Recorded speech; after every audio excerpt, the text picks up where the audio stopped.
What's up, YouTube? I haven't made a video in a long time, but I'm gonna start making them again.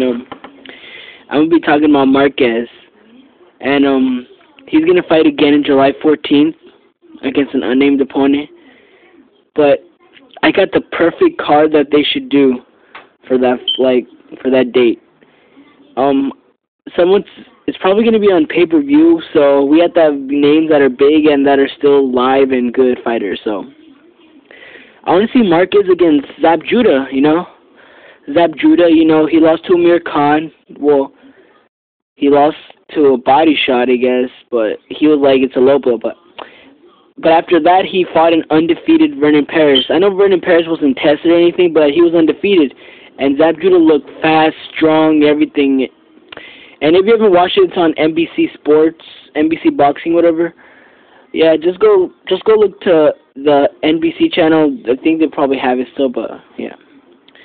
Well, Zab looked good. He looked fast. He looked strong. And I think Marquez would have a challenge with Zab in the beginning of the fight. I think it would be a good fight. I would watch that. And in the undercard should be like Brendan Rios versus Mike Alvarado. And I know this probably won't be in it, but they should probably like Eric Morales versus someone like Nate Campbell. I want Eric Morales on that card because then I want that fight to set up a mega fight between Marquez and Morales.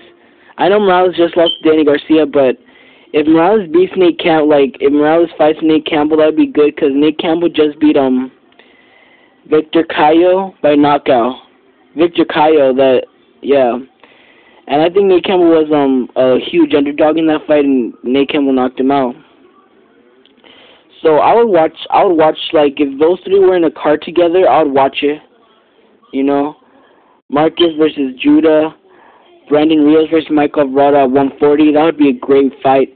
I think all three of those fights are even, because Eric Morales and Nate Campbell, I think that's pretty even because Eric Morales is aged and Nate Campbell's age, and Eric Morales, he's still good. He was doing good in that fight with Danny Garcia. It was a close fight, And if you didn't see the fight, you just looked at the scorecards. Don't look at the fight. It was even. It was like close. It was a close fight until like the 11th and 12th round when Eric Morales went down. But anyways, and Nate Campbell, he beat Victor Cayo, so I think that should be the opener, and then probably Eric Morales could knock him out, and then Brandon Rios versus Mike Alvarado. I don't know who would win that fight. That fight could be fight of the year, or that fight would be great. I would watch that fight. And if Brendan wins, then he will erase the memory of his last fight with Richard Abreu. Richard Abreu is a good fighter. He should have won that fight, Richard Abreu, but they gave it to Rios. What I don't like about Rios is he was saying that he won the fight, that he was clinching too much, he was doing this, and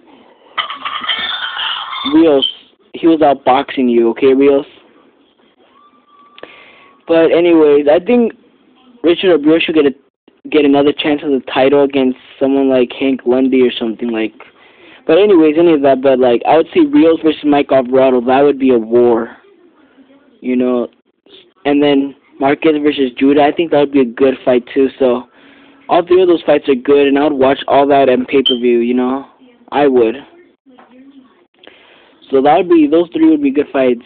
And Marquez just beat Sergey Fedorchenko. Sergey's a alright fighter. He lost to Kaiser Mambuza, but that's the only loss in his record before he fought Marquez. So Marquez won the WBO interim belt against Fedorchenko.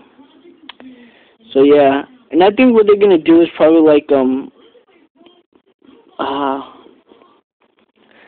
they should set up a fight with Eric Morales versus Marquez. I would watch that fight. Heck yeah.